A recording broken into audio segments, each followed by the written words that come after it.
Today, we're diving into a clip that sounds like it's ripped straight from a 19th century colonial playbook, but nope, this is modern day political discourse. We're talking about a bold, some might say audacious declaration regarding Venezuela's future. The U.S.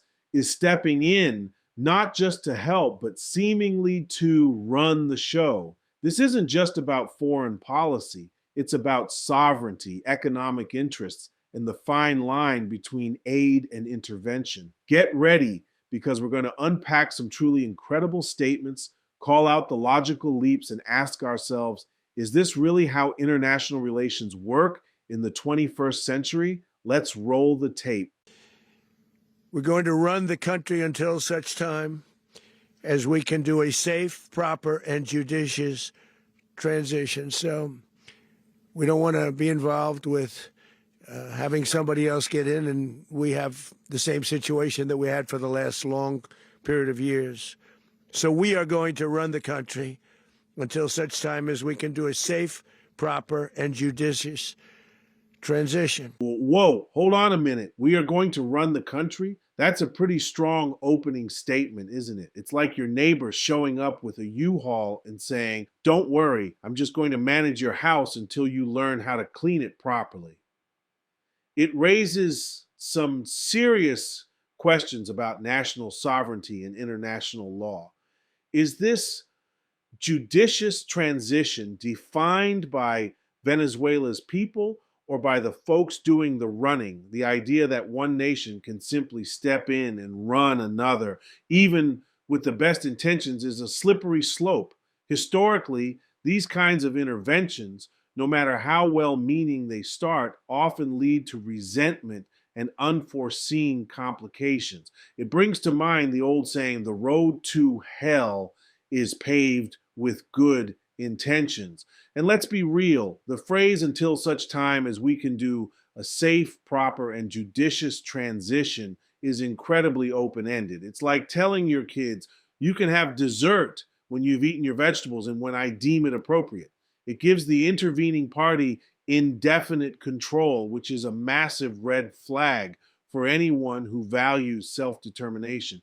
It's hard to imagine any sovereign nation willingly signing up for that indefinite babysitting arrangement. And it has to be judicious, because that's what we're all about. We want peace, liberty, and justice for the great people of Venezuela, and that includes many from Venezuela that are now living in the United States and want to go back to their country. It's their homeland. We can't take a chance that somebody else takes over Venezuela that doesn't have the good of the Venezuelan people in mind. We've had decades of that. We're not going to let that happen.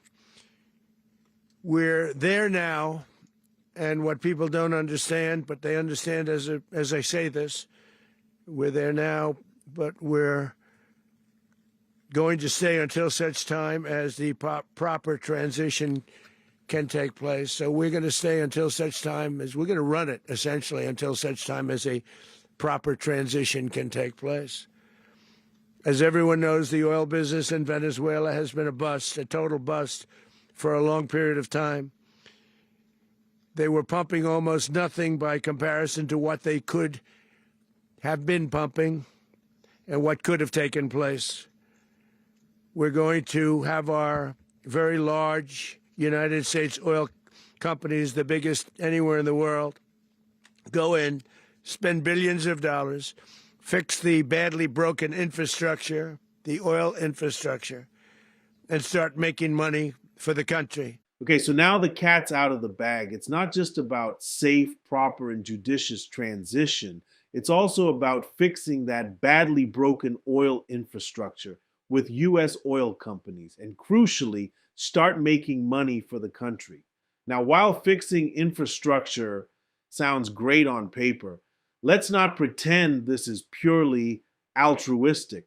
When the biggest anywhere in the world oil companies spend billions, they're not doing it for charity. they're expecting a significant return on investment. This sounds less like a humanitarian mission and more like a corporate takeover with a side of nation building. It evokes historical echoes of resource extraction in developing nations where foreign companies come in, fix things, and then a significant portion of the wealth flows out of the country, not always directly back to the people. The question isn't if money will be made, but who will primarily benefit.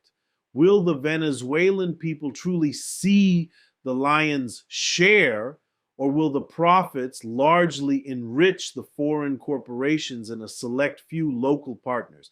It's a classic economic dilemma. Aid often comes with strings attached, and sometimes those strings are made of oil pipelines. It's a pragmatic, if a bit cynical, approach to fixing a country. And we are ready to stage a second and much larger attack if we need to do so. So we were prepared to do a second wave if we needed to do so. We actually assumed that a second wave would be necessary, but now it's probably not.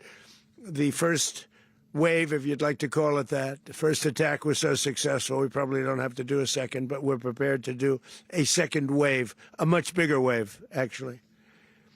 This was pinpoint, but we have a much bigger wave that probably won't have to do. This partnership of Venezuela with the United States of America, a country that everybody wants to be involved with because of what we were able to do and accomplish, will make the people of Venezuela rich, independent, and safe. And we're going to make sure that this is proper. We're there now. We're ready to go again if we have to. We're going to run the country right. It's going to be run very judiciously, very fairly. It's going to make a lot of money. We're going to give money to the people. We're going to reimburse people that were taken advantage of. We're going to take care of everybody. It's very important. We couldn't let them get away with it. You know, they stole our oil. We built that whole industry there, and they just took it over like we were nothing. Yeah, they stole our oil. That's a powerful, emotionally charged statement, isn't it? It immediately frames the situation as a clear-cut case of theft, justifying a forceful response. But let's pump the brakes for a second. The nationalization of industries, including oil, has long and complex history in many countries, especially in Latin America. It's often seen by those nations as asserting sovereignty over their own natural resources, not as stealing. The idea that we built that whole industry there, and therefore it's ours, is a very particular interpretation of history. Foreign investment and expertise often help develop industries, but once they're on sovereign soil, the host nation typically asserts its right to control them, sometimes through nationalization. This isn't always done perfectly or fairly, but it's rarely a simple act of theft in the common sense. This framing of stolen oil conveniently bypasses decades of international legal debate and the principle of self-determination. It simplifies a complex geopolitical issue into a playground squabble. You took my toy, so I'm taking it back. While there might be legitimate grievances regarding compensation or due process during nationalization, to simply declare it stolen allows for a very broad justification for intervention without delving into the nuances of international law or historical context. We had a president that decided not to do anything about it, so we did something about it. We're late, but we did something about it. Yeah, please. Mr. President, can you explain the exact mechanism by which you're going to run the country? Are you going to designate a U.S. official to coordinate? Yes, it's all being done right now. We're designating people. We're talking to people. We're designating various people, and we're going to let you know who those people are. So we're going to have a group of people running it until such time as it can be put back on track, make a lot of money for the people, and give people a great way of life, and also reimbursement for people in our country that were forced out of Venezuela. What is your message to the people of Venezuela today? Of course, the civilian population specifically, they have a lot of questions. What is your message to the people of That Venezuela? you're going to have peace, justice. You're going to have some of the riches that you should have had for a long period of time. It was stolen from you. But you're going to have peace and you're going to have safety. You're going to have justice. You're going to have a country. You're going to have a real country. You're going to have potentially a great country. You know, if you go back 20 years, maybe even a little longer ago, that was a great country. And they destroyed it. Remember, I said that if we lose this election, the United States will be Venezuela on steroids.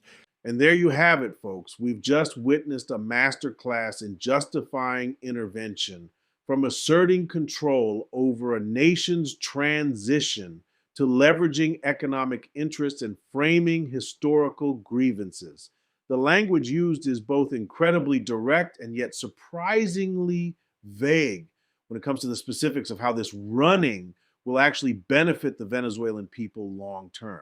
It's a stark reminder that in the world of international politics, intentions, no matter how noble they sound, often intertwine with strategic interests and historical narratives. What do you think? Is this a necessary evil for stability or a dangerous overreach of power? Let us know in the comments below. Don't forget to like this video, subscribe for more breakdowns, and hit that notification bell so you don't miss our next deep dive. Thanks for watching, and we'll see you next time.